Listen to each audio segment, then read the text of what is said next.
Ready or not, here we come. Hello, everyone, and welcome back to another episode of Spooky Chicks and Horror Flicks. We are two best friends with a real big old love of, I was going to say big ass love of horror. I like big ass. I like big ass. And we are ready to break it down, share all of our thoughts, laughs, maybe a scream or two. My name is Emma, and as always, I am joined by you should be my legal partner, basically, at this point. I think we are. But I was going to say, by my bride. Oh. Allie. I am Allie the bride. I'm the bride. I'm the bride. Okay. You guys, on my bachelorette party 4 years ago, I would not stop saying, I'm the bride. I'm the bride. It was great because you were the bride. You deserve everything. You were the bride. Yes, and I wanted to proclaim it to the world. Yes. So thank you for suffering through that, Emma. Well, my bride, what have you been up to? Oh, so many spooky things. Speaking of being a bride, this comes out on October 16th. It's my 4-year wedding anniversary. Wow, congratulations. Well, thank you. Cheers to that. Cheers. But yeah, just doing lots of October Halloween-y, spooky things. And something I've been doing a lot lately is going to one of my favorites, Islands. Love it. A restaurant chain. For those of you who don't have one, I'm really sorry. And I want to give a big old shout out to Carly at Islands in Carmel Mountain because she saw me the other day and she said hi and she's a fan. You saw a fan in the wild. In the wild. Allie was wearing our merch and someone said, hey, I love that podcast. Can you believe that? I was confused because I was like, I think I'm wearing our merch. That is so fucking cool. Hi, Carly. Thank you for listening. We love you. We love you, and I'll be back soon for more chicken tortilla soup, so don't worry. But anyways, what have you been up to? Well, last weekend, we went to SeaWorld San Diego's Hallow Scream. It was so much fun. It was our second year going. Thank you so much, SeaWorld San Diego, for inviting us. We had a freaking blast. And if you guys want to see our entire night recapped, we have a video on YouTube, and it's pretty funny if I say so myself. So go and watch that. And then I've just been watching a shit ton of horror films. Yeah. And one that I just saw that I loved is Coyotes. And that is Justin Long and Kate Bosworth's film. It's a ride. It is a wild ride. I'm excited really to hear loved it. about that. Yeah. I'm just looking forward to Halloween coming up soon. And yeah, super stoked. But Allison, would you like to tell us what film that we are reviewing today? Hell yeah. In honor of I'm the Bride and was one 4 years ago today, we are reviewing 2019's Ready or Not. I had never seen this film. What? Yeah, this was my very first time seeing it. I don't know how I haven't seen it. It's just one of those ones that has, unfortunately, just hidden in the shadows for me. And I never got to it. And I always heard like really great things. And yeah. Wait, you're telling me you watched it for the first time for this podcast? I did. What? Yes. I don't think I knew that. I know. And I was so excited to watch it because I love Samara Weaving and I love Adam Brody. There's a couple other actors in there too as well that I really like. But I don't know why I never got to watching it. So, that's wild. Yeah, but I was excited. I heard great things. I love when I see people cosplay as Grace. Like I knew things about the film and like the general gist, but never had seen it. So I'm excited to dive in with fresh eyes. Hell yeah. Well, I'm so glad that this forced you to watch it. I did not know that. I love this movie, but we're going to get into all things Ready or Not. So if you haven't seen the film, stop this, go watch it. Or if you don't give a fuck, please come on this hide and seek game with us. Oh, I like that. Spooky. This film covers a bride's wedding night as it takes a sinister turn when her eccentric new in-laws force her to take part in a terrifying game. Fair. I think that's great. Fair enough. That's very fair. I think that pretty much tells you everything. All right, we're done. Yeah. Goodbye. This film premiered on August 21st, 2019, and had a worldwide gross of $57 million on a budget of $6 million. So I would say that is a pretty big success. That's a pretty big success. Also, they did this really well for $6 million. No, this is such a tiny little thing, but me and the producer, we were looking up like the fun facts about it. And apparently they only had 5 candelabras use throughout the entire film. And so it's so funny because there's so many scenes that have candelabras in them. And I guess like the crew was having to move them from scene to scene to scene to like make it seem like this mansion just had thousands of them. So I thought that was clever on a small budget. Good Truly. job. Well, also it helped that where they filmed in these mansions, they're heritage sites. So you couldn't really have like a bunch of candelabras just randomly that makes everywhere. sense. Yeah. But no, they did a great job with $6 million. Like the production design alone, even like the blood. This is a kind of a bloody, gory movie. There's a lot of that. So that must have been a large part of the budget as well. And I think something that probably saved them on budget too is just general setting. This entire film takes place in this like family mansion, from wedding to game, the whole thing. So they only had to physically build one set. Yeah, so cool. And it's the scene with the goats. Oh, yes. Oh my God, the goat barn. Your little Black Phillips. But we'll get there.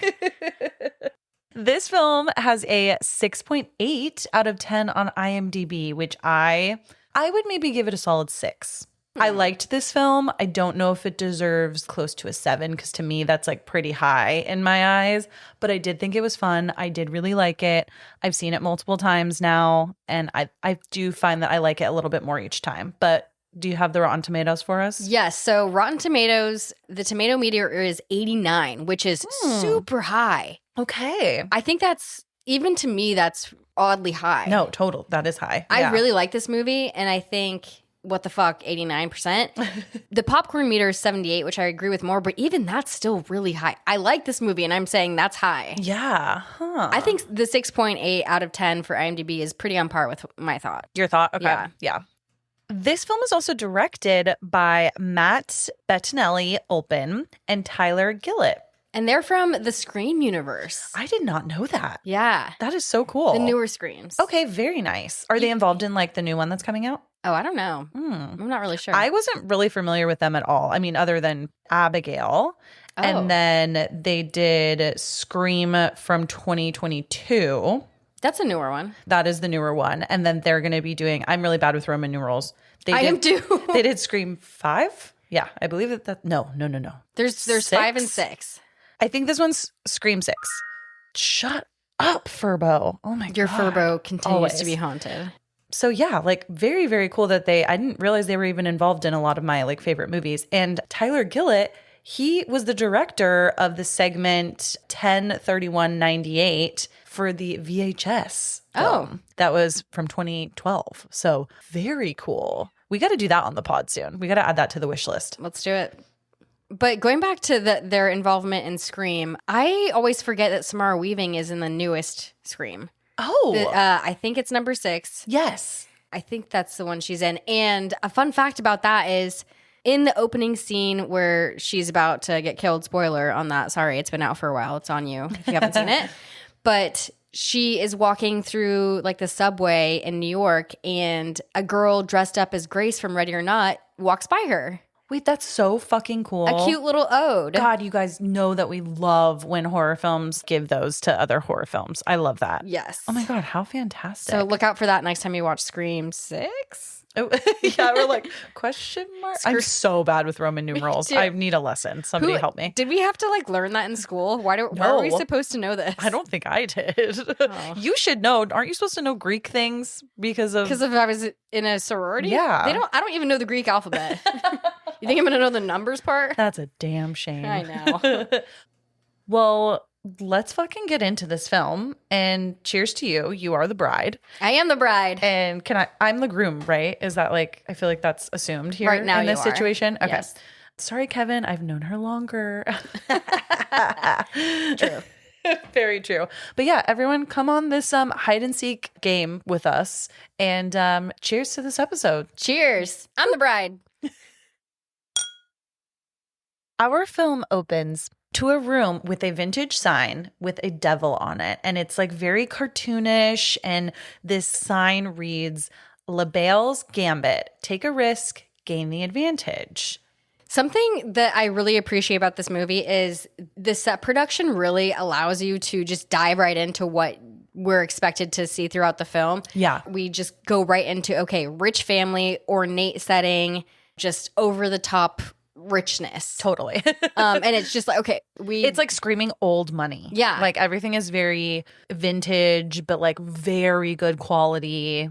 Yeah, you're just like thrown right into it. And it's just like telling us where we are and what we're supposed to think. And I'm like, thank you. I love some direction. Yeah. Especially with the set. It's like a character itself. Totally. This movie is solely taking place within this mansion. And something fun is you can visit both of the mansions they were actually filmed in, both in Ontario. One is Casa Loma, and it actually looks really cool. You can still go take tours on it. Ooh. And then the Parkwood Estate in Ontario is where they also filmed Billy Madison. How fun. How fun for crossover fans of Adam Sandler movies and horror. Hey, did you see Hubie Halloween?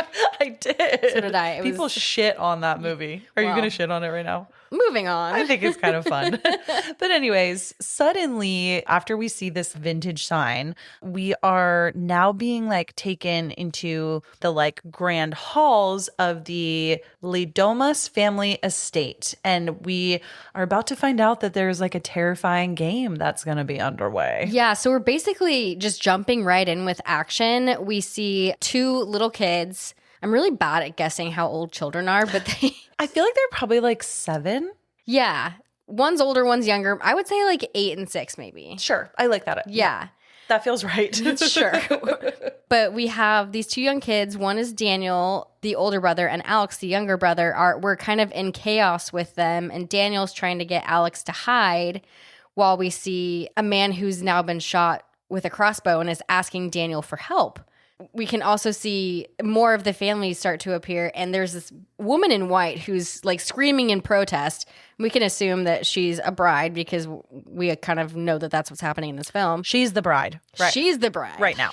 Right now. No, I'm always the bride. But this bride is like, fuck, what the fuck, and screaming. Meanwhile, the whole family is like trying to restrain this bride.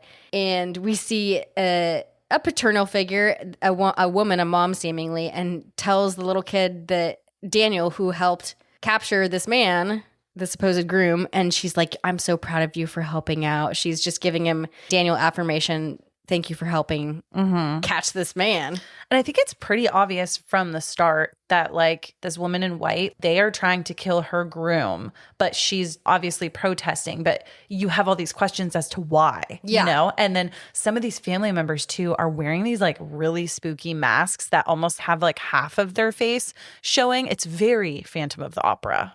You know what's so funny is like, why are there always rich people with masks? Like, what's with money and masks? I could go down a rabbit hole on this. I'm not going to, but we could talk about this a lot. To me, it's giving Eyes Wide Shut, but that is a story for another day. But actually, this scene with the mask is reminiscent of an old Twilight Zone episode from the 60s. Oh, I love that. Yeah. Which one? Do you know? It's called The Masks. Oh, I'm fairly certain. I want to rewatch that because I love Twilight Zone episodes. So. Yeah. So that's supposed to be a little flicker of that in this film. I love that. This scene also just like immediately sets the tone. Like we've been thrown into the setting. We know kind of how we're supposed to feel already. Oh shit, this seems very like I'm feeling tradition already. It's like bleeding through the feelings of the movie. And like there's just this like eerie feeling of like, and it's decadent and it feels like The Purge almost meets Clue. Kind of. Yeah, for sure. I got that a lot. And just aesthetically, it was giving me Knives Out. I've never seen Knives Out. Oh my gosh. Either. I know. The producer is shaking his head at me too. What? I don't know why, you guys. Wow. Okay. Well, we'll have to talk about that later. Yeah. But it's definitely aesthetically like Knives Out, and just storyline wise, it like giving Your Next too. Oh yeah. Oh totally. So which I love Your Next. So we're thrown into this obviously, and we're kind of getting the gist of the kind of movie it's going to be, and we're getting thrown a lot, but definitely step right into this ritualistic, rich money, power, scary. Before we get to the immediate next scene, which is going to be pushing us to the present day, 30 years later, how effective did you feel like it was that this horror film like started really in the middle of something chaotic and then rewound to like, or fast forwarded, I should say, to present day? Yeah, I think we see that in a lot of horror movies, like Scream, for instance. Yeah. And it's one of my favorite Latin terms, the only Latin term I know. Oh, tell me. In medias res or in medias res? Oh, yeah. Wait, what other film have we done? A bunch. I think it was probably Scream. Oh, cool. But there's a lot of films that do that. They just kind of throw us right into the wolves, and we're kind of gathering all these context clues. And it's a great way to start a horror film because it keeps it almost more mysterious, like a surprise, like, okay, well, what the fuck's going to happen here? But yeah, no, I think this is a great use of it here. It's very different from like a film that really is trying to establish a slow burn and really set up a story in a very linear way. Totally. Where this is like, hey, welcome to the fuckery. Kind of adds a little bit of almost like anxiety, but in a good way. Yeah, it's throwing us in without any exposition and just, I mean, we'll get explanation further on, but like, just put me in, coach. Yeah, seriously. So 30 years later, we now cut to Grace, who is played by Samara Weaving, and she is the bride. She's the bride. She's the bride. I love Samara Weaving. She's a little scream queen herself. Oh my God, I love her. And I was listening to her in an interview, and before this movie, she had played Bee in The Babysitter. Great film. Second one was all right. But she loved to get to have the experience of playing both a protagonist and antagonist in horror films. So yeah, she's a little scream queen of herself, and she's so pretty. She's so pretty. And this film, spoiler alert, but this is going to set her up as a final girl also. And she does all the things right in that sense of that type of character. But as we are getting introduced to her, she's got her wedding dress on. She is ready to walk down the aisle. She's just kind of having like a moment to herself. And she's like, it's so cute. She's like sitting on the little ledge of the window, and she's smoking, and she's like talking to herself, kind of playing around with fake vows, just like, oh yeah, like I'm so happy to be joining your fucked up family who thinks I want to just steal you for your money, and your alcoholic brother just hits on me. She's like, and your dad probably fucking hates me. Yeah. Like, out of curiosity, did you think it was weird that she's just getting ready by herself on her wedding day? Yes. I know it's the family estate, but where are your bridesmaids, your family, any pets? Like, yeah, I have some thoughts about this in a second, and I'll get there. But at this point, too, Alex comes in. So Alex Domas, played by Mark O'Brien, is her groom and husband-to-be.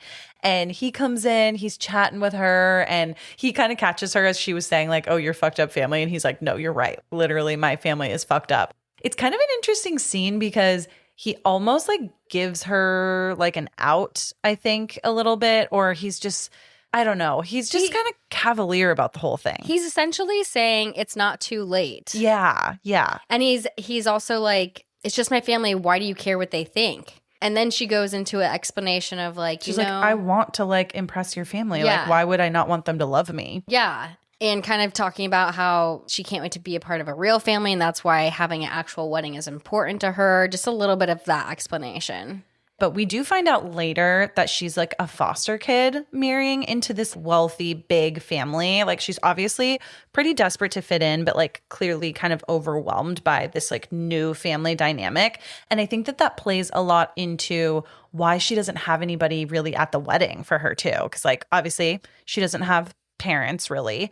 I'm assuming like she probably doesn't have a lot of friendships, and maybe this relationship with Alex is kind of like her whole life at this moment in time.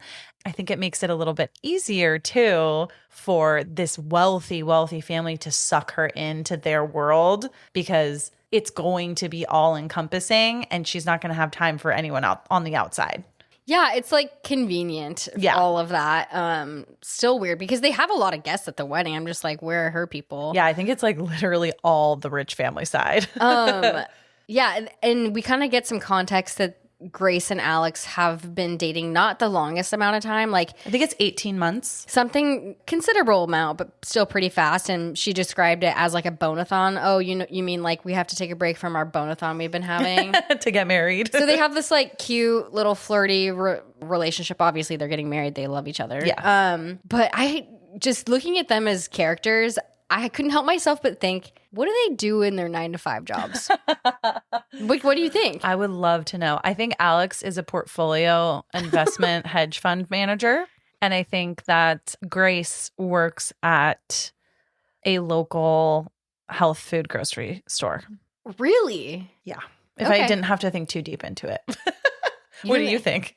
I could see that for Alex. I don't know how hedge funds work. I think he's like mid-tier because he doesn't have to work that hard. Totally. Yeah. Like it could be part of, or he like he works in the family business. He works in the family business and he's like high up, but he doesn't have much of a say. Yeah, like he doesn't have a ton of responsibility. Like he's not going to break things. 100%. Yeah. I think Grace, for some reason, I see her as like either she works at like a veterinary clinic.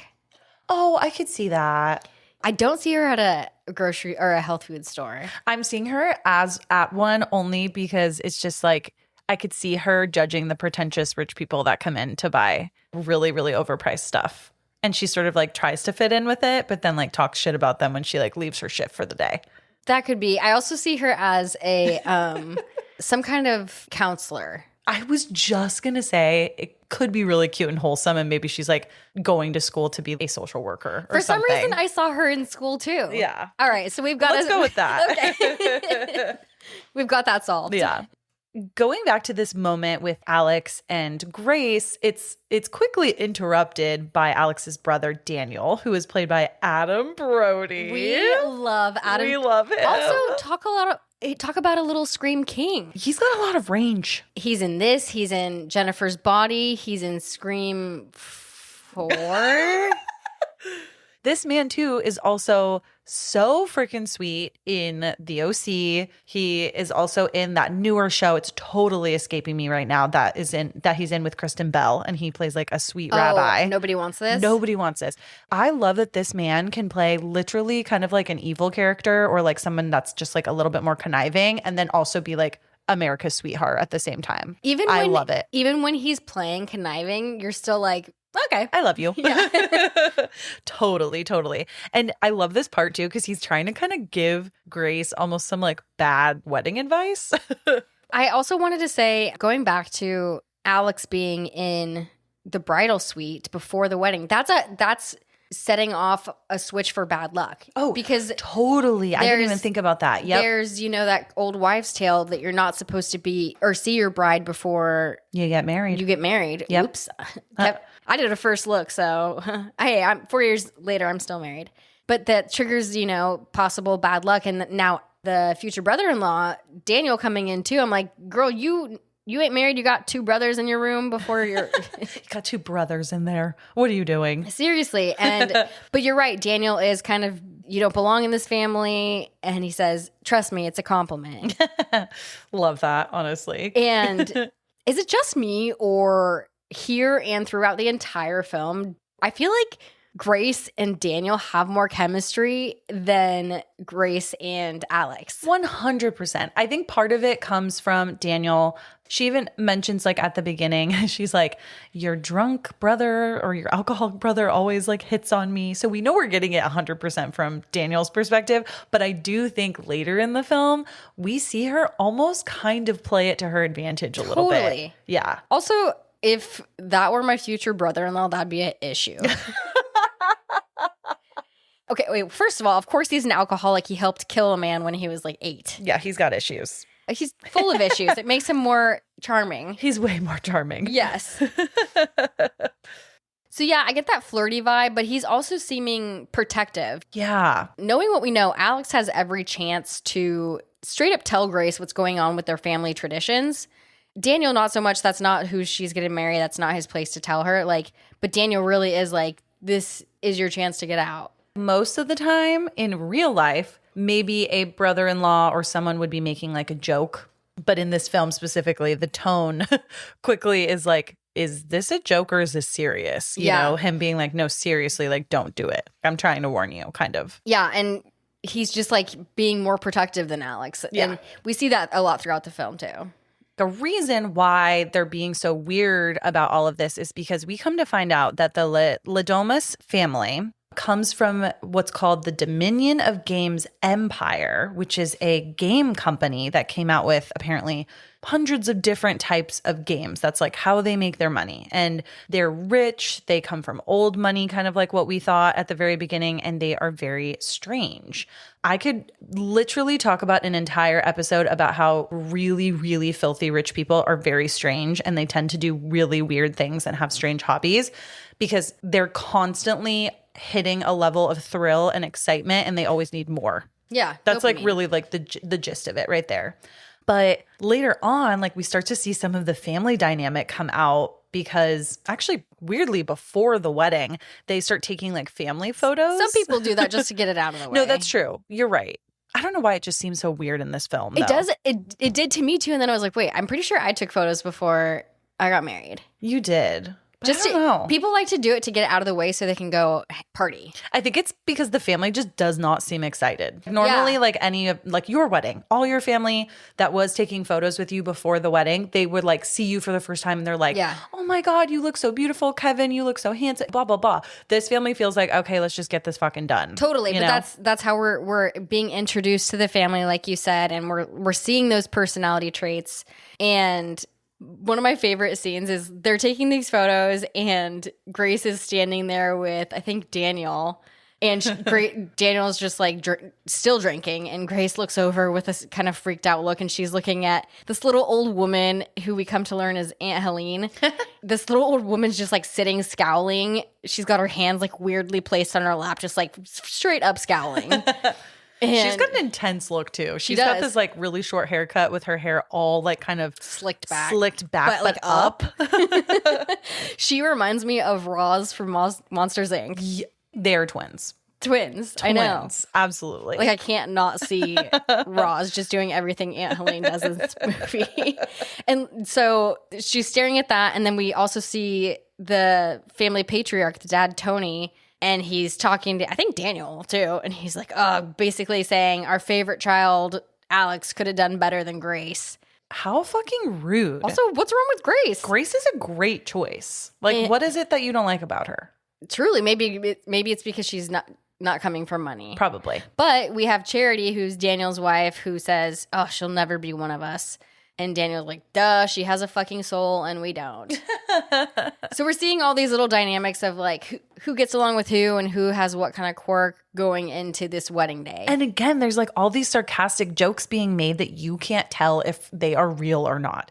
Oh, she has a soul and we don't. Haha, people say that all the time, but it's like, oh, but you actually don't. Oh. Then in like kind of a nice juxtaposition, we get introduced to Alex's mother, Becky, who's played by Andie MacDowell. She has a total different vibe towards Grace. Like she's pretty warm. She's like supportive towards Grace. She basically tells Grace, I kind of was in your position at one point and they treated me very similarly. But like, you know what? You just stand tall and fuck them. Who cares? Yeah, she's definitely got a warm and embracing feeling, which is great, to have in a mother-in-law. Yeah. And so she's like finding some comfort there in this fucked up family experience. At least like the mom is warm and comforting. Totally. Yeah. After the wedding ceremony has taken place, Grace and Alex are able to finally have like some post-wedding alone time. And Grace is like, let me take your pants off. She was like ready to go. She's ready, which like good on you, girl. Because a lot of people do not get that time to have some nookie on their wedding day. There's a lot going on. It's a shame. Yeah. Always make time for that nookie. Yeah, you scheduled it in on your wedding day. I sure did.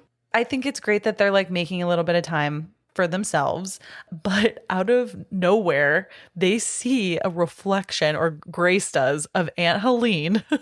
And she's just kind of standing like near what we find out is a secret door. And she's just like, everyone is waiting. Like, you need to come down. I love this little jump scare of this. Like, we just pan to and it's just little creepy Roz. Yeah, it's like not even scary, but her as a character is scary. I will say I did experience something similar on my wedding evening. Oh, yes. We did get a little visit from somebody during our... A little interruption. A little interruption, if you will. So it happens. I get it. It happens.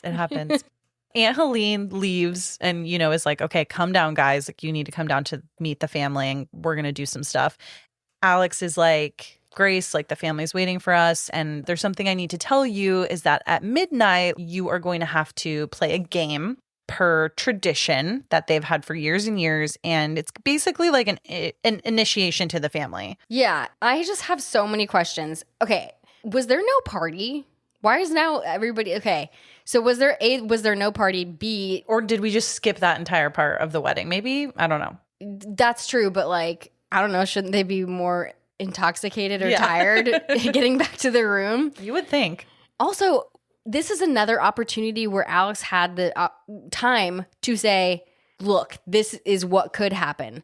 Even the fact that he's withheld the information of, oh, we have to play a game, it's tradition. Yeah. I would want to know that, even minus the ritual Satan part of it. Oh, totally. We have to play a game at midnight. I should know that months beforehand. Yep, 1,000%. She's a very easygoing bride, Yes. it seems. I think a lot of it is out of her hands, and she just sort of like accepts her fate. Totally. You know? It's just like that in-laws thing. Or like, yeah, the in-laws thing is like you want to impress your in-laws and you don't want to act like a bitch in front of the new family. Yeah, so no, you totally. kind of have to do it, but at least a fucking warning would have been nice from your husband. Yeah. And not right beforehand. Yeah. He's had so many opportunities to tell her, is all I'm saying. But basically, he's like, yeah, we have to play this game, and then it'll be over. Grace is like, all right, just give me a couple seconds. I got to put my game face on. Alex starts to leave, and he's like, okay, great. Once you're ready, just come meet us in the game room. And she's like, oh my God, a completely normal room for somebody to have in their house. Yeah. I just love how she makes fun of how fucking ridiculously rich they are. Yeah. I have a question. If you were preparing to go play a game on your wedding night with your new family, wouldn't you change out of your wedding dress? Oh, I thought you were going to ask me something else, so I'm going to ask you this after. Okay. Yes, I did think that. I thought in my head, oh, maybe it'd be cool if I changed out of my wedding dress and get into like my comfies, my game comfies. Yeah. Maybe she just was going into it super naive, having no idea what she was getting into, probably thinking they're going to play a little game of checkers and she's going to go to bed. Who knows? But my question for you is, if you could pick a game, if you had to be Grace, but we're not doing a murder game, we're doing a like regular game, what game would you pick if it was your choice? And it's on my wedding night? And this was to initiate you into the family, and this is like the game. It's almost like kind of like, okay, what game would you choose to play? And it's on my wedding night. It's on your wedding night. I'm trying to think of a game that would take the least amount of time so I could go have alone time with my husband. If I was like down to clown and like be in game mode, I'd want to play probably Mexican Train. Oh, okay. Good game. You do love that game. I love That's that game. a great game. What would you pick? Battleship. No, I'm just kidding. Okay. No, I'm totally kidding. There is a game that I've played with you before, I believe. It's called Betrayal at House on the Hill. The one where you like build the house with like different levels. It's very intense. Not a lot of people know about it. It's just like an awesome board game. That's all I'm going to say. It's like a tile game that allows you to like lay out like a haunted house room by room. And then at the very end, someone in your group becomes the person that betrays everybody else. And there's all these like different scenarios. It's really, really fun. I think I've played that. So that was like one of the first ones that came to my head. But if we're talking about like classic games. Clue. I was going to say like a Clue would be fun, especially in this setting. So meta. So meta. But okay, I just had to know like what game you were going to potentially pick. Also maybe Twister to just really make things awkward. Maybe just you and Kevin. That's the post-game game. Yeah. So before the family gets into whatever this game is going to be, Grace has like a little bit of a one-on-one little pre-game talk with Becky. Becky comes in and is like, Grace, your vows were so nice. And then she expresses, I didn't know you were in foster care. Yeah. Becky's still being super nice and warm and comforting to Grace. Might I say she's acting very nonchalant for what's about to potentially happen. 100%. But she's thanking Grace for bringing Alex, quote unquote, back to the family because he'd kind of been an absent son. He didn't want to be around the family, but then him being with Grace and Grace reminding him that family is important has brought him around more. So she's thanking him and she's like, just bring him all the way back to us. And she's like, I know you will. So sweet. So they're having this loving moment. And I'm like, girl, Becky, you either are a good actor or you actually believe that nothing's going to happen. Yeah, literally. Something else that happens before the game, too, is that Alex and Daniel's sister and brother-in-law show up. So they were not there for the actual wedding, but they come afterwards, and they show up with their 2 boys who are wearing masks from the beginning of the film, which is super creepy because now that just tells you like even newer family members are also aware of whatever creepy traditions are going on with this rich family. Well, and Daniel yells at the kids to take him off. Yeah, he's like, get those fucking off, dude. Yeah, he's probably scarred for life due to those masks. Totally. I would be too, even if I were just in the family. But the sister Emily is clearly coked out. She oh my God, she's so neurotic. She's neurotic. She has evidence on her nose, and Grace is like, yo, you got some shit on your nose. Yo. And Fitch, the husband, is like, oh, sorry we're late. Sorry we missed the wedding. Our PJ was running behind in Paris. So oh my God, just real first world problems, not third world.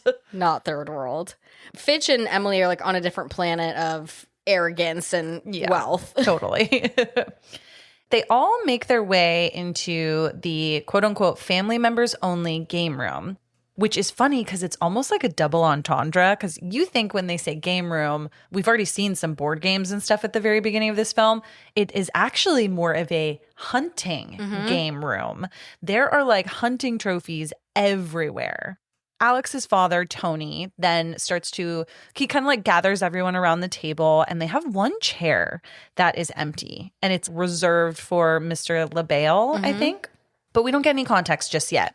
And Tony starts to explain the history of their game night tradition. Daniel is drinking a scotch, and he's like, oh, good, story time. Yeah. Just all sarcastically.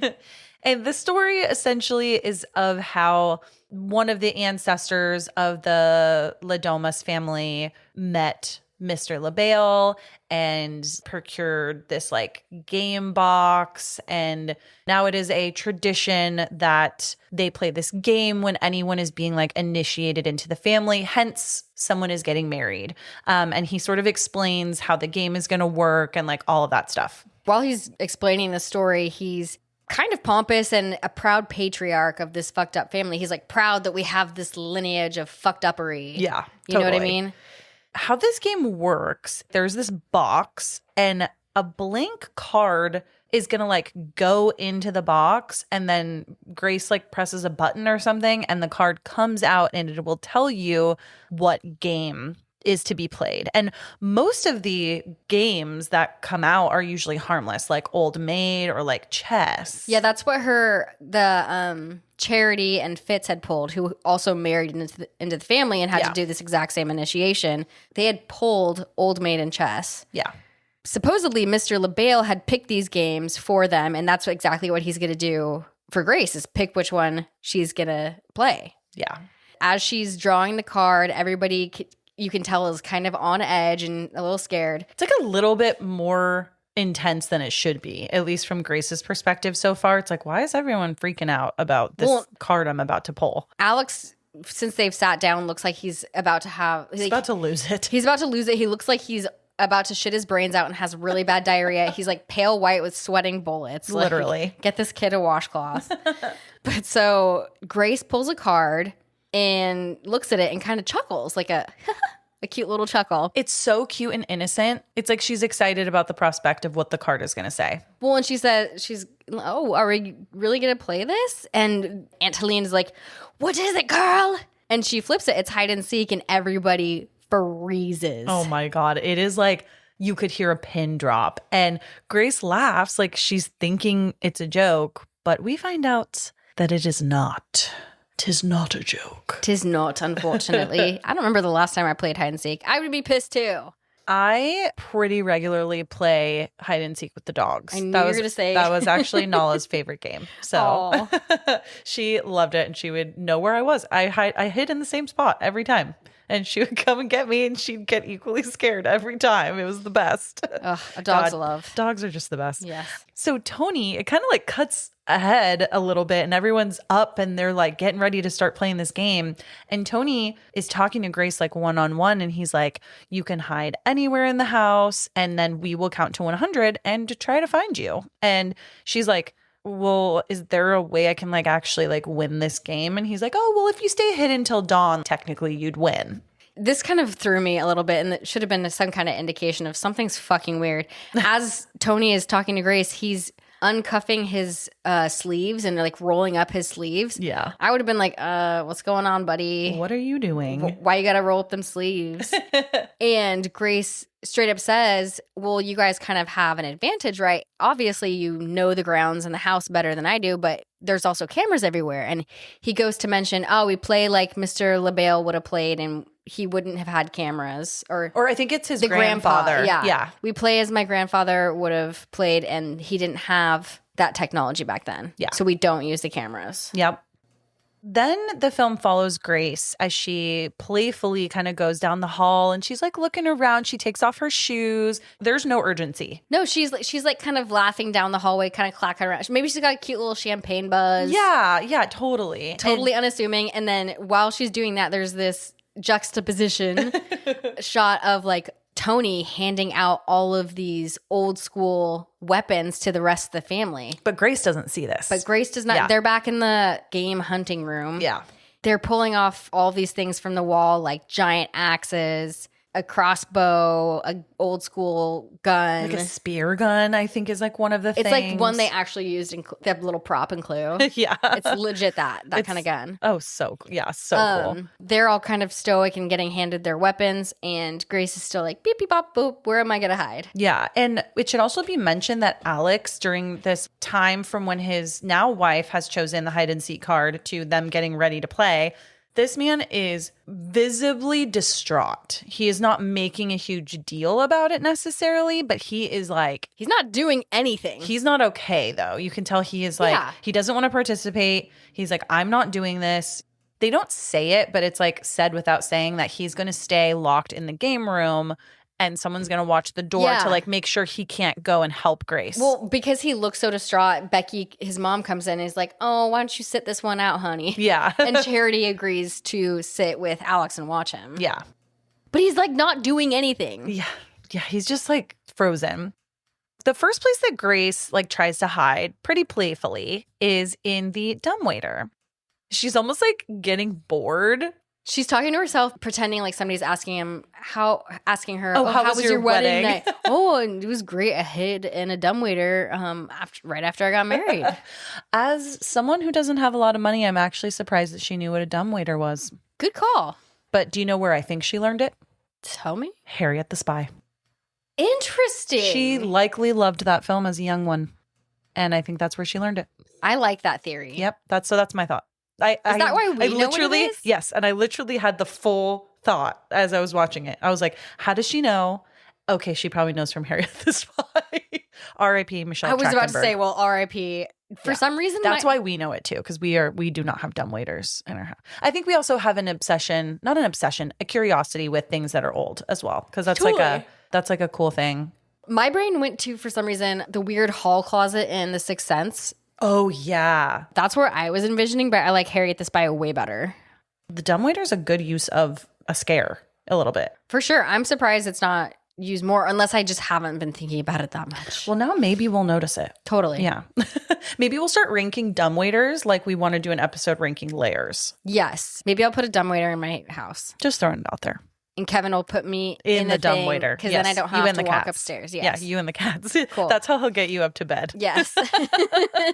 Perfect. It's a plan. I love it. As Grace is still hiding in the dumbwaiter and the family has now gone out and they have kind of split up to try to go and look for Grace, we are introduced to the butler. His name is Stevens, and he puts on some classical music, and the song, I think it's called Hide and Seek, the song itself, but it's like so funny because we keep running into these films that have these like old classical songs or like just old vintage songs that are so creepy. I want to say this one was created specifically for this movie. Oh, was it? I could be so wrong. No, wait, that's so fucking cool if that's true. I could be very wrong as well. Wow. But yeah, so we get another little creepy jingle, and it's like, run, run, run. Yeah. Hired you. You gotta love a creepy song that just freaks you out immediately. Totally. And that's similar to like we just reviewed Get Out and they have Run, Rabbit, Run, Rabbit, Run. Lots and of then running. Obviously Jeepers Creepers. Obviously Tiptoe through the tulips, through the garden. They all- That is where you'll find me. Sorry, I had to sing. I hadn't sang yet this episode. Yeah, you did. You sang up top. No. I think you did. I just said Roll the tape. hide and seek. Check or the I tape. said peekaboo or something like that. Anyways. But anyways, yeah, all of the songs that creep us out basically look like they could be sung by a little page boy, you know, like a page boy cap Absolutely. holding a newspaper. 1000%. Well, so Stevens puts on the song and he shuts down the security cameras. So they're actually being true to their word at this point. I want to make a note on Stevens too. Oh, yeah. Tell me.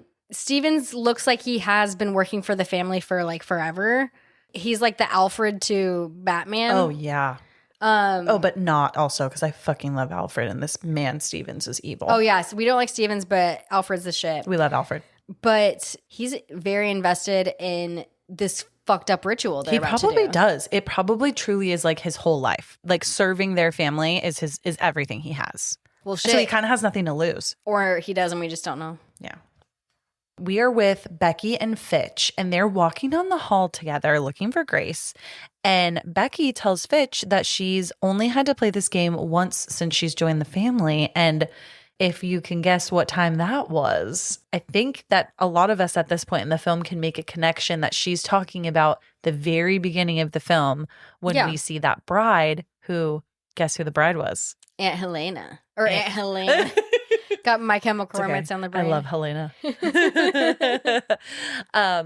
That's kind of funny too that it's brought up in this modern day setting and then this modern game because we know as the viewer that she is referencing that specific game from like 30 years prior. Back with Grace, she's getting a little bit impatient waiting in the dumbwaiter and she literally says, "Oh, like I've had enough of this," or something like that, or "This is enough for me." And she decides to come out. And meanwhile, in another part of the house, one of the maids has fallen asleep while Emily and Fitch's kids, she was supposed to be watching them while they like fell asleep. And Georgie snuck out of the room. And so the maid goes to look for him. A note on the maids. There's 3 maids that all kind of group together at the beginning of the film. They all look like robots. They all look like fembots. They're so scary. They're so scary. They have very, very specific uniforms too. And they have makeup. these like, and their hair. It's all like pulled back. Makeup is all the same. And then they're all wearing this black dress with long sleeves, but it's kind of short. Then they all have this like white or like pearl choker necklace. Yeah, they look like a classic, what you would think of maid, but a more modern version. They just remind me of fembots for some reason.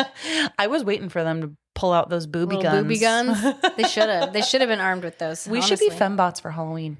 Can we be little boo-boo fembots? You want to be a Labubu so bad. I am just like, I get fed so many random Labubu videos, and they're all making fun of Labubus. She's in the Labubu algorithm. That and Everest, man. Oh, dude, we can't get into that again right Talk now. about a juxtaposition. Seriously. So in the same moment, Alex has actually escaped the game room through a secret door. Charity did not do a good job watching. Yeah.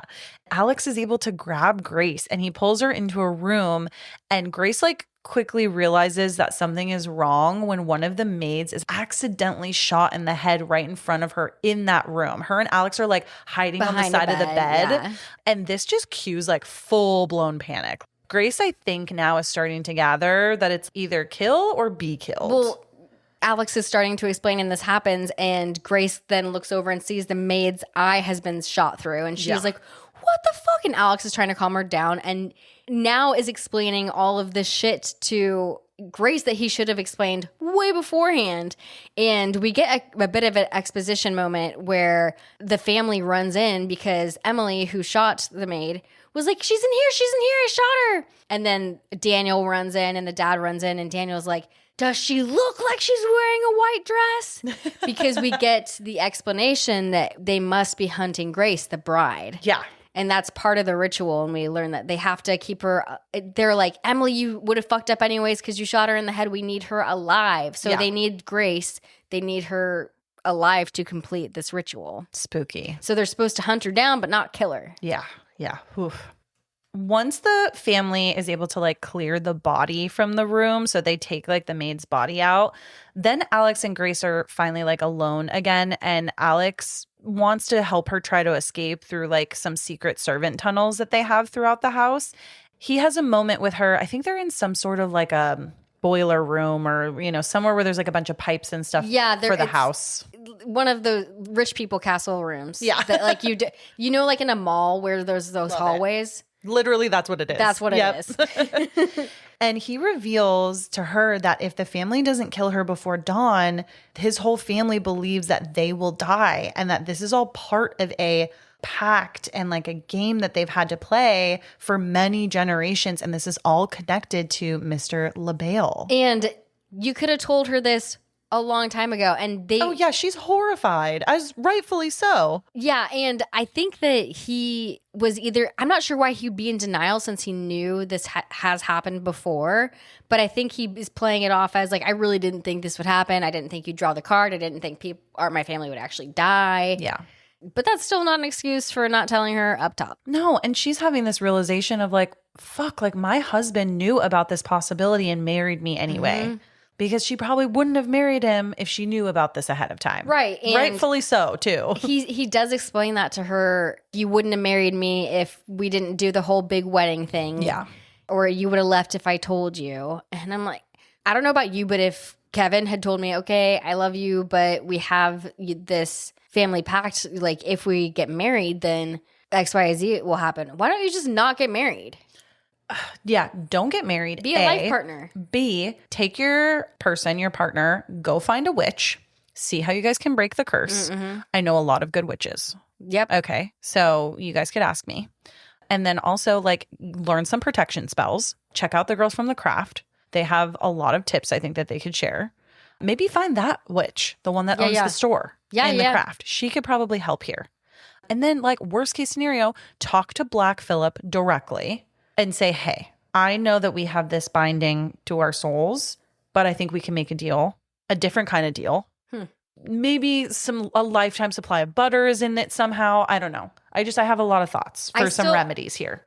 I love your creativity. I still think just accept the weirdness and don't get married. Just be life partners. Okay, yeah, that might be. And get that bag, honey. That might be easier. Get that bag. As they're talking, it's such a hard moment because Grace is freaking out about what she's just learned, but Alex is also trying to keep her focused. And he's like trying to tell her exactly where to go to win this game. Well, first of all, don't try to calm her down. You just disrupted her entire life. And yeah, what do you think she's gonna do? She's gonna fucking freak out. But he is like trying to explain, okay, you get to take this corridor, this door. I'm gonna like open up the house will no longer be locked. I'm gonna open it up for you. Yeah. And we're gonna get through this and we're gonna leave. Yeah, totally. My question is, so if this is a family curse and they're already married, won't Alex, even if they escape, will they all die anyways? The producer actually asked this the last time that we watched it. And he said, wouldn't she be included now in the curse because they're married? Yeah. But I said, no, because she just hasn't been initiated in yet. So she doesn't get the family discount. Correct. She doesn't get the family punishment because this is her initiation in. And then anything after this, once she survives, she would be susceptible to also being annihilated by the curse. I guess there's no winning here because there really isn't. Fuckers shouldn't have gotten married because now LaBelle knows that. Exactly. Yeah. So even if you do escape, Alex, you're done for. Yeah. But so, anyways, they're getting prepped to have Grace escape somehow. She's got to be on the run, so she slips on those yellow Converse. I love it. She puts on her little Chucks. I was wondering why yellow? Like, why yellow Chucks? Maybe that's just what she had.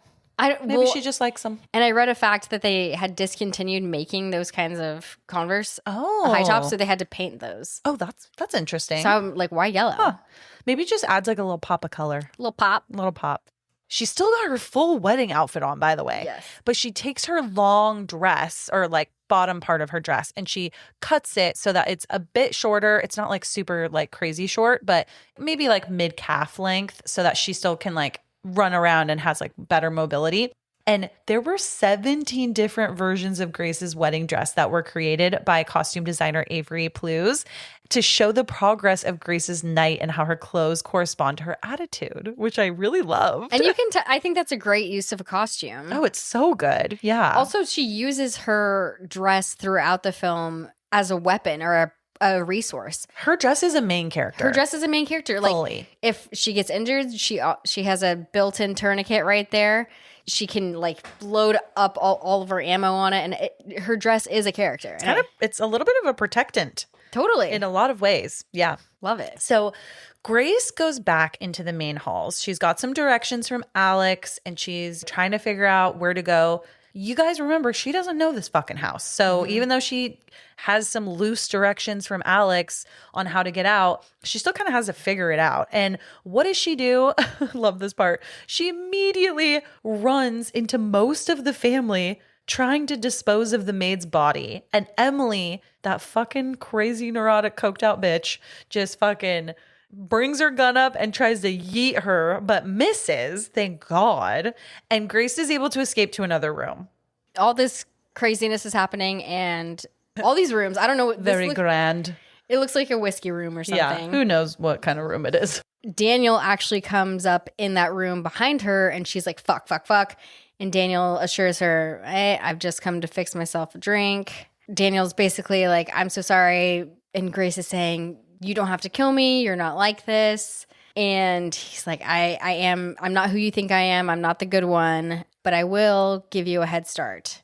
And she runs out of the room. And then he starts a really slow, like 1,000, 1.5, 1,000. So you can see that it pains him to do this, but he knows he has to because it's his family. Yeah. So he starts counting, and then he shouts, she's in here, just like he did to what would have been his uncle 30 years ago. Yeah. And now he's saying that about Grace. But you can tell he didn't want to do it. I know. And when I first saw this, I was like, he's going to switch his mind. He's going to change his mind. He's going to be the hero we all want him to be. But, you know, right now he's just thinking, okay, well, I'm helping all I can, but I have to do this with my family as well. Yeah, exactly. We hit this middle point kind of in the film where the family is just keeping on with the hunt. They're like accidentally killing more of their own staff, like more of the maids. It's like only Emily, and Emily's like, I need a weapon I can use. And Fitz, who had been Googling how to use a crossbow earlier, gives her the crossbow. And she goes to like look and see if she can hold it. And another maid comes in. Oh, Mr. Ladomas, I saw her over. And then she gets shot by Emily. And then Emily's like, God damn it, not again. And then she's kind of whimpering to her dad, like, I'm sorry. This is just like dark comedy gold to me, because it's just like they had one job, but we have to remember these people are not assassins. They're not like classically trained. Yes, they have everything at their disposal, but you can lead a horse to water, but you can't make it drink. Yeah, you know what I mean? They're just rich people who have been told, okay, you have to kill this person if you pull this. They're not like taught. Exactly. And Charity is like, does the help count? Yeah. And Tony is like, you guys have to stop fucking asking it. It has to be the bride. It has to be Grace. Yeah. At this point, too, because they've been so unsuccessful so far, like I think they all thought this was going to be over a lot sooner. Becky suggests using the security cameras to help them find Grace. She's like, I get that Grandpa didn't have security cameras, but let's think about like, if he did, he would have used them. We should use them to try to find her. And Aunt Helene is like, oh, you don't care about the tradition. And then they all kind of go into like weapons and security cameras and how tradition and blah, blah, blah. They're like, nobody cares about tradition anymore. But they're all kind of just like, okay, but this is going to help us. This is going to help us. And Grandpa would have fucking wanted us to do this. If he would have had these resources, he would have done that as well. Yeah. And they're fully panicking because they need to complete the ritual, quote unquote, with Grace before dawn. And like, what time is dawn, do you think? 5 a.m. Whenever the sun rises is dawn. And they started this after midnight, so they don't have that much time. They do not. Then back with Grace, she goes into the hunting room, back into the hunting room, and she grabs a shotgun and a belt of ammo to use for self-defense. And I love this part because she looks so fucking badass with that like ammo belt around her shoulder and the shotgun. And this is the image of her that we see on like the movie poster and stuff, which is so funny because after watching this film, she does not stay like this for very long at all. No. I mean, there were 17 outfits for this, right? 17 wedding dresses. It is a badass scene where she gets all jacked up to be like, okay, I've got a gun. I've got, She's a badass. She looks badass. Do you think she knows at all how to use that gun? No, not even a wink. Even if I did that, I'd be like, I look badass. I have no idea how to use this. Totally. Like I'm just carrying dead weight. Yeah. But good for her. And meanwhile, Alex is actually in the security room and he's trying to turn off the security locks so that she can escape, just like they kind of planned together. Yeah, and everybody's trying to find Alex too because they know that he's trying to help Grace. Grace is now hiding in the kitchen. She's hiding. The butler is actually in there as well. Stevens, who we know is very dedicated to the Domas family and will try to fuck her shit up too if she's found in there. But she's hiding from him. So it's very Jurassic Park-esque, in my opinion, if you remember the kitchen scene. Yes. She's like kind of behind the island and he's making himself some tea or making someone some tea. She's able to quietly load her shotgun while hiding simultaneously. And Alex he's able also from the control room to like unlock the kitchen door for her, but the butler is like in the way and he's also singing to himself like very loudly. Well, at first he's kind of just humming it. Yeah. And then he's like, la la la la la la la la. Yeah. That's pretty good. That was really good, actually. So he's making enough noise that she could seemingly load this gun, which she does, but she does make a noise. And then she gets up. Stevens obviously sees her and she goes to shoot and it doesn't really successfully go off. And then Stevens is basically like, oh, sorry about that. All of the weapons are display only. Yeah, I'm like, oh God. But this resourceful final girl, Scream Queen, she grabs the kettle of the hot water that he was making tea with and she just like pours it on him. She like whacks him in the face with the thing and then gets water all over him. And so I hate that. I hate large kitchen scenes like that because you know someone's either going to get stabbed or burned by something. Totally. But Alex sees this from the control room and it's like, yeah. So he's obviously still rooting for her, but come on. Okay, now you've unlocked the doors and you can see her. Now move on to the next step. And back in the control room, unfortunately, Tony and Daniel break in to stop Alex from messing with the security. And for a moment, Alex strangles his father and like almost kills him. But Daniel is like, bro, you don't want to do this. As much as Daniel even has like disdain for his father and for his like own family, he's just like, Alex, this is not what you want to do and how you want to do this. But Alex then agrees and lets Tony go. Yeah. And Alex and Daniel are having a conversation where Alex is saying, look, you have to help me, Daniel. And Daniel's being like, I know, calm down. And then up from behind comes Dad. And what does he do? Like hits him or something? He knocks him unconscious. Knocks him out. Yeah. Yeah. And then even in this situation where they've knocked out their own family member, Tony's like, all right, heads or tails, we're going to flip for it. And Daniel's like, come the fuck on. Yeah. Let's just get him out of here. I just thought it's funny that the dad still wants to, be competitive and play a game and out. Totally. Daniel is just like, let's fucking move his body. Literally. Back with Grace, she wasn't able to get out of that kitchen door, but she does make her way back to the dumbwaiter. She finds the last maid hiding in there, and the maid is super fucking scared. 2 of her friends have been killed at this point. And she's like, I'm not even a real maid. Mr. Lodomus just likes the way I dance. Dude, I'm telling you, money can do anything. You can just hire people off the street that you like how they dance. Grace is like trying to convince her to leave the dumbwaiter. She's like, hey, so they're not looking for you. They're actually looking for me. I'm the only one that they want. But then the maid, fucking bitch, calls for the family and is like, she's right here, trying to blow Grace's cover.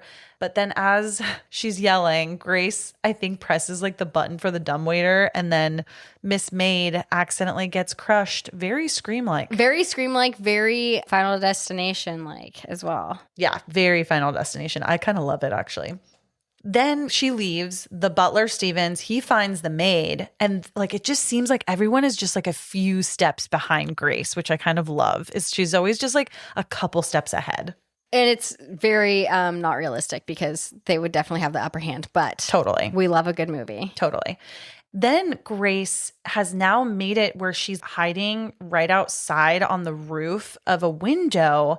The whole entire family has made it into this like room where she's right outside of the window. So they don't know that she's there, but they're all having a talk about how Alex needs to just accept who he is and he needs to kill Grace himself. And it's interesting because you'd think that Aunt Helene would have some sympathy towards Alex because she had to kill her own spouse.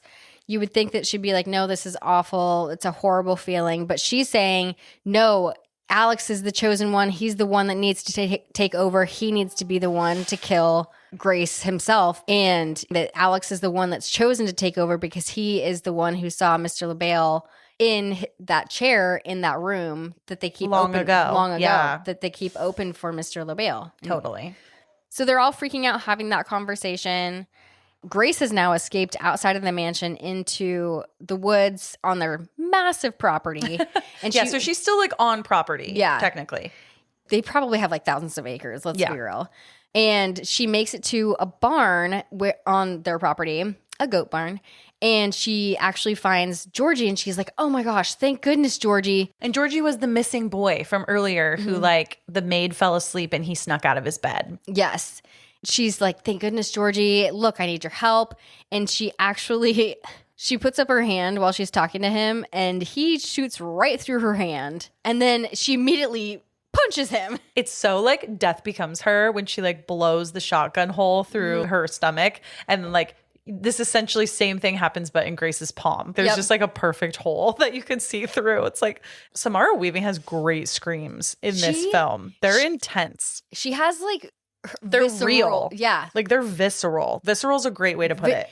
If there were Scream Awards, I feel like we've said this before, but she would definitely get awards for like she has different screams too. There's like one frightened, there's one angry, there's one upset, like there's one that's like crazy kind of.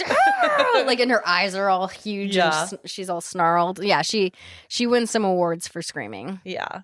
In this same moment as she's just been shot in the hand, she then like accidentally falls back into some sort of cellar that's within this goat barn. She immediately can tell that she's around some like dead things. And at first we see like dead animals, but then we discover that there are human remains in there as well. Yeah, so that's the pit that they go to dispose of other sacrifices, human or goat, because we come to learn they sacrifice a goat every year too, and that's just their dead carcass pit. This scene grosses me. I have to look away just because it grosses me out. The pit with all the guts and everything. And poor girl has a hole in her hand. Meanwhile, she be swimming in this disgusting filth. Oh God, I didn't even think of Infection Town. That actually just gave me full body chills. Yeah.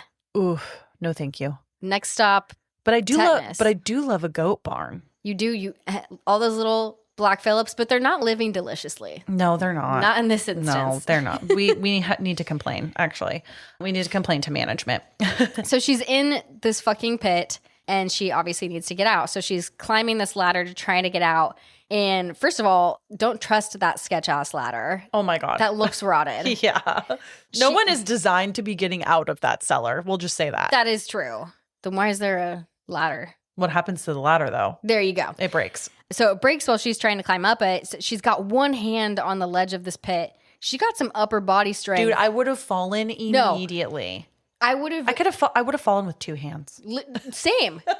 I would have broken a nail, freaked out, and just like, oh well. I'm going into the pit. Yes.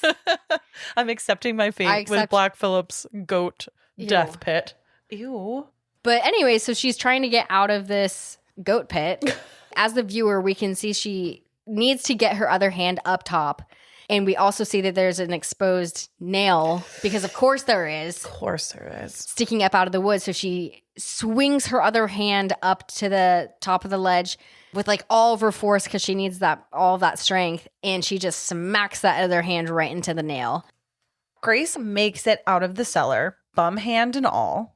She flees to the road, but she is stopped by like the gate of the property, and she manages to squeeze through because she's a little lass. Well, she's trying to squeeze through, and something this movie does really well is make you uncomfortable with injuries. Totally. And she is squeezing through this wrought iron fence, but there's a jagged edge. Oh yeah, that you're just right. like, and they have this disgusting scene of it just ripping through her dress and her skin.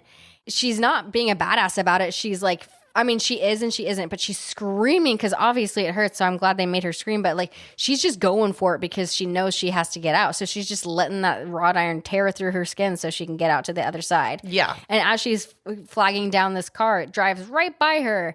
And she's like, what the fuckity fuck is wrong with you? Well, I feel like they say something. Like they're like, fuck you. Like, Yeah, blah, just blah, like- blah. This is like so like 2019 energy, unfortunately. Yeah. And she says, fucking rich people. This might be the most cathartic line ever. Totally. I just love it so much. And something really funny else about this scene in particular where she's outside and there's like fog and it's nighttime is I guess Searchlight asked the directors not to go too crazy with the fog, but they basically said, no, we love fog. And then they went extra crazy with the fog. So here we are. Well, I feel like that's pertinent to you right now because you'd be looking for a fog machine. Dude, one of my friends, he is going to be lending us a fog machine. Hell so yeah. I'm very excited. Hell yeah. Meanwhile, though, back to the film, Stevens, the butler, he is letting the family know that he sees that Grace has run out of the property and that she has likely gone into the woods. And he's like, I will go, like, I will look for her. Meanwhile, the family, they're like freaking out still, but to another degree now that they're not going to complete their ritual before sunrise. And I think that they say they have like less than an hour or something. Oh shit, I didn't realize it was that close in time. And Daniel's basically being like, who cares? We all deserve to die. So morbid. Emily, his sister, looks over at Daniel and says, my children don't deserve to die. Yeah. And you can see something shift in his eyes in that moment, like Yeah. a little light turned on or a paradigm shift. Totally. But realizing, oh shit, like This doesn't just affect the Yeah. adults, you know? so pressure on. Also, it should be mentioned too that Alex is still in another room. So he's like not with his family at this point, and they have like handcuffed him to a bedpost. So he's going to be there for a little bit. Just a little bit. Then a bit later, Stevens is driving his car. He's going through the woods trying to find Grace, and he does find her. He finds her. He jumps out of the vehicle, runs after her, tackles her, and they have this like scuffle. In this moment, though, she is able to strangle him with a piece of her dress. Going So back to it being a weapon. it is a weapon. And she fucking takes the car. What? Yes. And you think in this moment, holy shit, she has escaped. Totally. And one might argue you need to make sure that someone is dead before you Yes, leave. agreed. But yeah, she does a little victory for this moment. She gets in the car. They actually had to teach Samara how to drive or teach her how to make it look like she's driving for this. Really? Yeah. Oh, how funny. And she's on the she realizes she can call the phone. What is it It's like called? OnStar. OnStar? Basic. I'm going to call it OnStar. That's not what it's called in the film, but we all know what OnStar is. Yeah, I don't think that exists anymore. Maybe it does. But she's calling like the OnStar to be like, I need help. People are trying to murder me. I Like, need please help. call the cops. Yes, and the guy on the phone, I recognize his voices, and it's Nate Faxon. I'm not sure if you know who that is, but Who is that? I have no idea. he's just an actor, and he is involved with a lot of projects I like. Oh, how funny. Nate Faxon. I I was love like, that. I love recognizing people's voices when it's. That's so cute. Anyways, so she's the OnStar man is like, oh, this car has now been reported stolen. So he's like, okay, I'm going to turn the car off because it's stolen. And obviously she's like, fuck, no, no. I'm being hunted. I'm being hunted. So the car turns off. And do they have technology to do that? Yes. No, they do, which is terrifying. Wow. Because in my head, it's like, okay, car was reported stolen, but it's like so dangerous to just stop a vehicle in the middle of totally, like Because what if it is this kind of situation where you're trying to get away? Yeah. Wouldn't it make more sense to just have precise GPS location and then like have the cops, maybe you slow down the vehicle to like 20 miles an hour or 10 miles an hour even, and have the cops come reprimand the person who has stolen the vehicle. Yeah, but then there's also that situation where maybe they need to get away. So even slowing That's the car true. down, if it's the situation where it is somebody who needs to get off in a speedy way. Basically, all of this to say we have a lot of questions for OnStar. So, yeah, can we get a meeting on the books? Thank you. And the car, unfortunately, in this scenario, shuts down. Yeah. The banter, too, between her and this, like, OnStar man is just fucking hilarious because she's just like, I'm being fucking hunted. Like, they're trying to kill me. And he's just like, I'm sorry, ma'am. It's protocol. Like, we're going to have to shut down. And then I think she, like, yells at him and she's like, fuck you, like, blah, blah, blah. And then he's just like, I'm so sorry, ma'am. Have a great night. Yeah, he signs off like in a weird way. He's like, not another person that's complaining, you know? Well, and he was in the middle of like her saying, I'm being hunted. He's like, oh, you know, my computer's running a little slow. Yeah. It's like, bro, just help. Yeah. Unfortunately, Mr. Stevens, he somehow, with his fucking crazy ass speed, Oh, yeah. he's able to fucking catch up with her. And he shoots her with a tranq gun. And then now he immediately can just bring her back to the house. And apparently he has now talked with OnStar and has gotten the car turned back on. Somehow. As he's driving, I love this part, Els. I'm sure you did too. But as he's driving, he's like FaceTiming the family to let them know that he's coming back. And he gets a little distracted because he's playing his classical music again and he's singing. The family is trying to warn him. They're like screaming at the FaceTime. They're like, hey, you need to pay attention because she's like waking up in the back seat, blah, blah, blah. And she kicks the shit out of him, causing him to crash the car. And she, again, is able to escape. And this is all happening while the family is watching on FaceTime. Yep. So Grace manages to escape the car, but Daniel is out in the woods and he finds her and he's holding a shotgun. She's like trying to bargain with him like as much as possible in this moment. It's really sad. She's like, Daniel, you don't want to kill me. You don't want to do this. And he's like, I just can't let my entire family die because of you. And this goes back to when I saw that light bulb go off in his head when Emily brings up the children. Yeah. That's when he left to wander in the woods, and that's where they've now encountered each other. But yeah, he's now like realizing like, yeah, I wanted to help you out, but I can't let my family die because of you. Exactly. Totally. And it's like, it's really heartbreaking because he obviously has just, it's like, what do you do in that moment? He ends up just knocking her out. So we find out that Tony, his dad, is actually out there with him too. And so Tony and Daniel bring Grace back to the house as dawn is quickly approaching. Becky visits Alex and tells him, you know, I really liked Grace. I didn't want to do this, but they have to protect the family. He says to her, like, if she dies, I will kill you. And Becky says, well, I'm dead either way. So sad. I mean, as the mom, what are you supposed to do? No, you literally. know? No, it's so sad. And then Becky also asks Alex why he left the family. And he sarcastically says that slicing the throat of a goat was starting to get weird. Well, he said it felt normal, which I realized was weird. Yeah. And so it's like clear that they were doing weird satanic rituals even outside of this little game that they're playing. And you know? I was like, why do they have a goat barn? And oh yeah, because they need one every year to sacrifice a goat. Yeah. Duh. So all of this is happening, and the family is now preparing to conduct this ritual, the sacrifice. Yeah. And they're putting on their cloaks, obviously, because they're rich and they need As cloaks. one does. As one does. Yeah. And they're starting their chants and making sure everything is in line for them to ensure that they live with this sacrifice. So scary. They're like chanting, saying like Mr. LaBelle and like saying like really creepy things. And meanwhile, Alex is still trying to break free from these cuffs that he's handcuffed to. They have Grace strapped to like a table, and they're all also passing around this goblet and they're drinking from it. And just as the family is about to take a dagger and literally like stab her, every family member who drank from the cup that was passed around starts kind of like throwing up. And it's kind of scary at first because it's a very dark liquid and you think, holy shit, all these people are dying. But we find out that Daniel actually poisoned the drink with some hypochloric acid, but not enough to kill them, just enough to like, quote Make unquote, them shit for a week. make them shit for a week.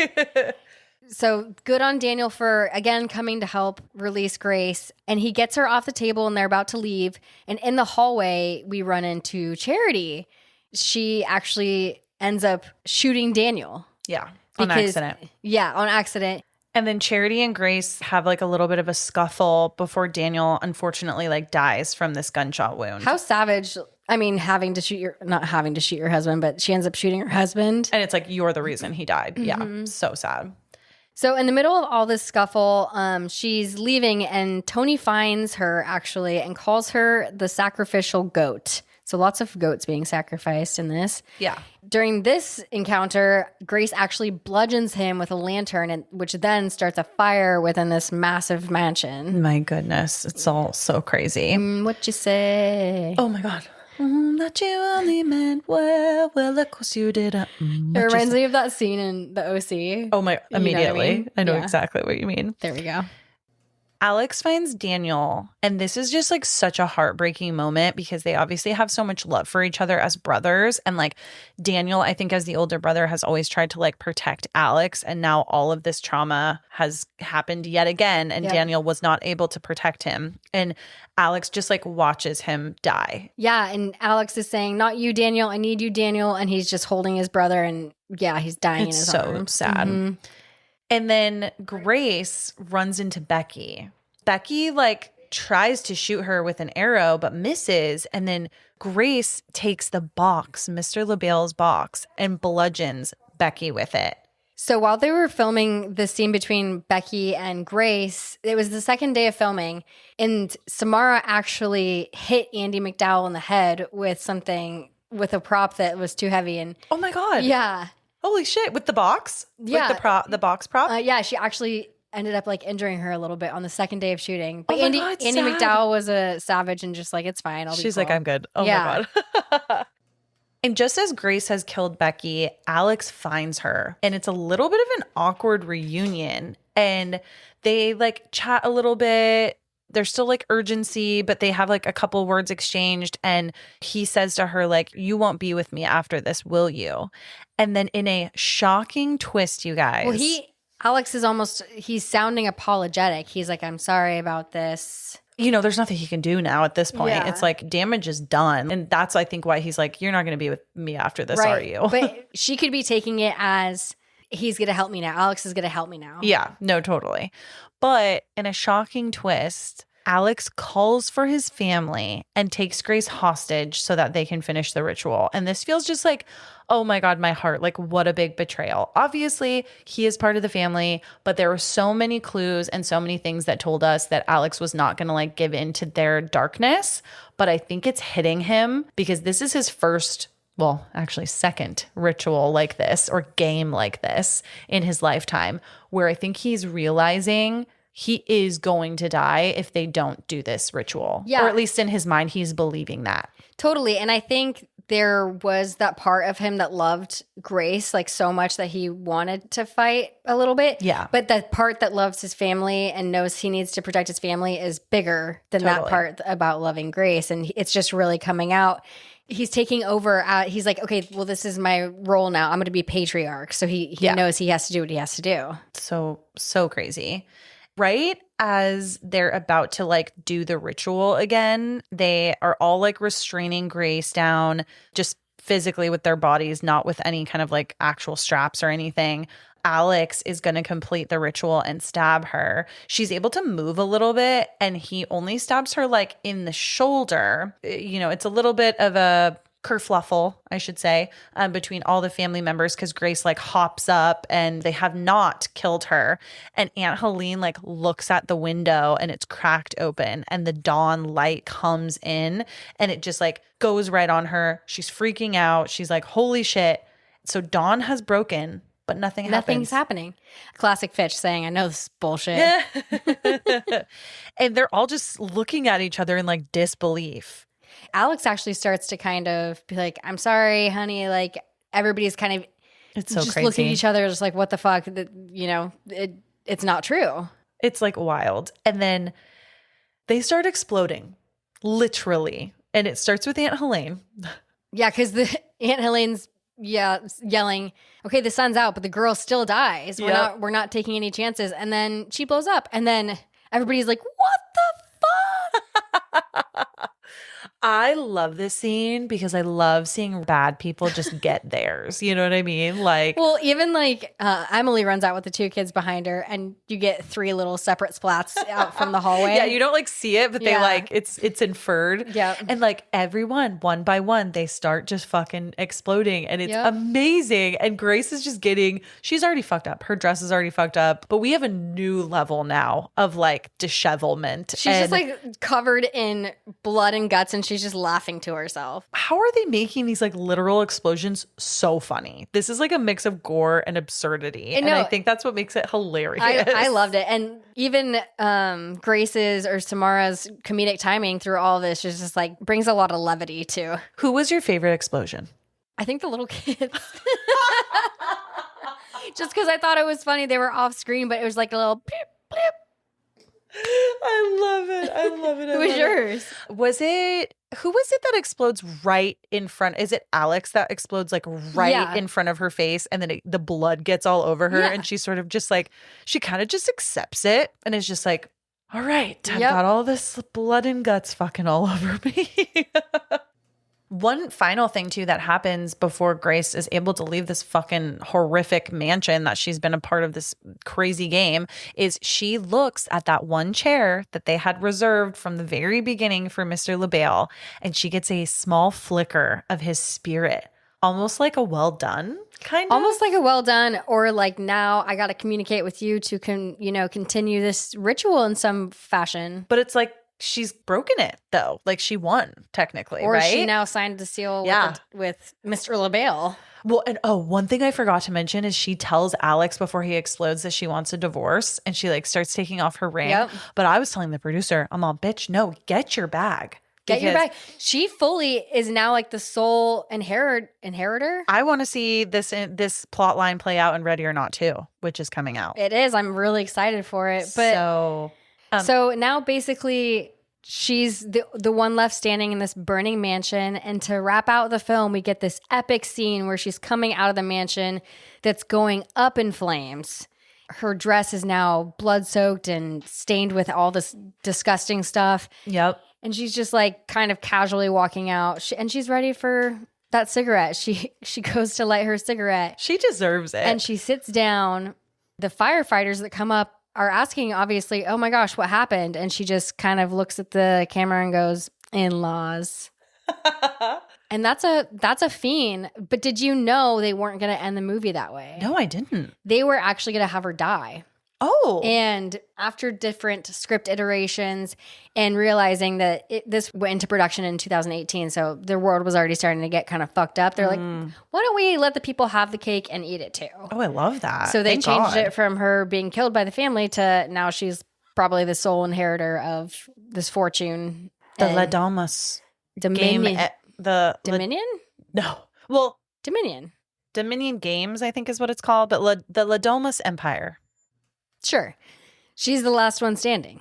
She is. And also, too, they kind of gave us an epic final girl. Like, I don't think they realized how much she affected pop culture. I always see people cosplaying as her. Now I'm going to be way more aware of all of the, like, Ready or Not merch when we go to conventions and stuff, because there's a lot out there. I've just never fully understood it until I've seen the film now. But, I mean, I really did love this film. I thought that it was a really good time. It was really fun. It sort of mixed Clue, which I love, with just giving it that horror final girl feel to it. You're totally rooting for Grace the entire time. She's 100% like the underdog. And like I said, I just love to see people get theirs when they're like truly evil people. So love it. That being the thing is when they're truly evil. Yeah. What are like your final thoughts? I mean, this is in my top 20 of favorite horror films. I just think it's so fun. And it does pull from a lot of things, like we mentioned, like Clue and Knives Out, and which I'm going to make you watch Knives Out like today. I will happily watch it. I promise. But I like how it is little things from that. And it just did a really good job of, as a film, guiding you to what we were supposed to see and what we were supposed to feel and think. I thought they did that really well. And I just think the comedic timing of everybody in this film was so on point. Yeah, like, totally. I love when I love comedy and horror, but when it has that great timing, it just adds that much more to it. And I love Adam Brody. I love so good in this. He's so good. He's so good. And this film, like, speaking of comedy, like you bringing that up too, this film, you just take it as it is, you know, and there's, you know, I wouldn't say that this film necessarily scared me, but if I thought about me being in her position, if that was real, yeah, that did freak me out a little bit. Being hunted by people is terrifying. That's the root of how I feel about this movie is if you really think about it, like this seems like haha far-fetched to us, but there is a world where this isn't too far off from some people's realities out there. From some people's realities. And it, like you said, this is a take it as it comes kind of film with not so much depth, but it does have like a little bit of narrative about classism and wealth and stuff like that.